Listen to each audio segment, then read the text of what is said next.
आखिर पिरामिडों को किसने बनाया, ये सवाल सदियों से चला आ रहा है। गिज़ा के पिरामिड, पत्थर के विशालकाय स्मारक चुपचाप एक अनसुलझा राज छुपाए खड़े हैं। इनके सामने खड़ा होकर मन में बस एक ही ख्याल आता है, क्या इंसानों की ताकत ने इन्हें बनाया, या कोई ऐसी शक्ति थी जो हमारी समझ से बाहर है। इनके निर्माण का सच आज भी धुंध में लिपटा हुआ है, मानो कोई रहस्यमयी किताब जिसके पन्ने अभी तक नहीं खुले। प्राचीन मिस्र के मकबरों में, जहां सदियों का सन्नाटा बसता है, दीवारों पर उकेरे गए निशान कुछ और ही कहानी कहते हैं। इन दीवारों पर बनी तस्वीरें आसमानी यानों, चमकते प्राणियों और अजीब शक्लों को दिखाती हैं। कुछ चित्र ऐसे हैं जैसे कोई तारा धरती पर उतर आया हो। क्या ये सिर्फ मिस्रवासियों की कल्पना थी, या फिर ये सचमुच किसी बाहरी दुनिया के संकेत हैं? क्या कोई आसमानी शक्ति ने मिस्र के रेगिस्तानों में ये पिरामिड बनवाए ताकि आने वाली पीढ़ियां उनके निशान देखें? पिरामिडों की बनावट अपने आप में एक अनसुलझी पहेली है। हर पत्थर को इतनी सटीकता से तराशा गया है कि आज की मशीनें भी शायद वैसी नजाकत न दिखा पाएं। लाखों टन वजन के ये पत्थर बिना किसी आधुनिक तकनीक के कैसे इतनी ऊंचाई तक ले जाए गए? कुछ इतिहासकार कहते हैं कि मिस्रवासियों ने रैंप, रस्सियां और लकड़ी के स्लेज का इस्तेमाल किया। लेकिन सवाल यह है, क्या इतने साधारण औजारों से इतना बड़ा चमत्कार संभव था, या फिर कोई ऐसी तकनीक थी जो समय के साथ खो गई?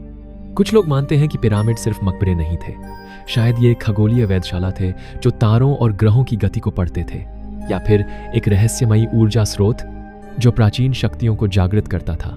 गिज़ा के पिरामिडों का ओरियन नक्षत्र के साथ संरेखण देखकर मन में सवाल उठता है, क्या ये महज संयोग है? क्या ये पिरामिड किसी आसमानी सभ्यता के लिए बनाए गए थे? क्या वो सभ्यता हमें तारों से देख रही थी और शायद आज भी देख रही है? पिरामिडों के निर्माण के पीछे कई कहानियां प्रचलित हैं। कुछ प्राचीन ग्रंथ बताते हैं कि मिस्रवासियों को आसमानी प्राणियों ने ज्ञान दिया। इन प्राणियों ने उन्हें ऐसे औजार सौंपे जिनसे पत्थर हवा में तैर सकते थे। क्या ये कहानियां सिर्फ मिथक हैं, या इनमें कोई सच छुपा है? कुछ लोग तो यहां तक कहते हैं कि पिरामिड एक तरह का संदेश है, एक संदेश जो किसी दूसरी दुनिया के लिए छोड़ा गया था। लेकिन वो संदेश क्या था और किसके लिए? पिरामिडों के भीतर गहरे गलियारों और गुप्त कक्षों में शायद इस राज का जवाब छुपा है। इन कक्षों की दीवारों पर बने चिन्ह आज भी चमकते हैं, जैसे कोई खास संदेश दे रहे हों। कुछ पुरातत्वविदों का मानना है कि पिरामिडों में ऐसी तकनीक छिपी थी जो आसमान से जुड़ी थी। शायद एक ऐसी शक्ति जो न सिर्फ पत्थरों को उठा सकती थी बल्कि तारों तक संदेश भेज सकती थी। क्या ये तकनीक आज भी कहीं मौजूद है, या वो समय के साथ मिट गई? गिज़ा के सबसे बड़े पिरामिड, खुफू के पिरामिड के केंद्र में एक गुप्त कक्ष की कहानी प्रचलित है। इस कक्ष में कहा जाता है कि एक अजीब चीज छुपी थी, एक क्रिस्टल जो सदियों से सोया हुआ था। इस क्रिस्टल की रोशनी में एक रहस्यमयी दृश्य उभरता है। चमकते हुए यान मिस्र के रेगिस्तान में उतरते हैं।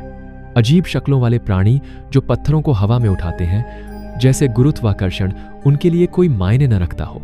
ये प्राणी मिस्रवासियों को औजार सौंपते हैं, तारों का नक्शा बनाते हैं और पिरामिड की चोटी पर एक चमकता उपकरण रखते हैं। क्या ये एलियंस थे? क्या उन्होंने पिरामिड बनाए, और अगर हाँ तो क्यों? लेकिन जैसे ही ये दृश्य साफ होने लगते हैं, क्रिस्टल की रोशनी मध्यम पड़ जाती है। वो रहस्यमयी दुनिया फिर से अंधेरे में खो जाती है। आसमान में एक चमक उड़ती है और तेजी से तारों में गायब हो जाती है।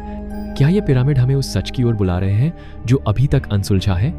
गिज़ा के पिरामिड सिर्फ पत्थर के ढांचे नहीं, वो एक पहेली है, एक ऐसी पहेली जिसका जवाब शायद हमें तारों तक ले जाए। क्या हम कभी उस जवाब तक पहुंच पाएंगे?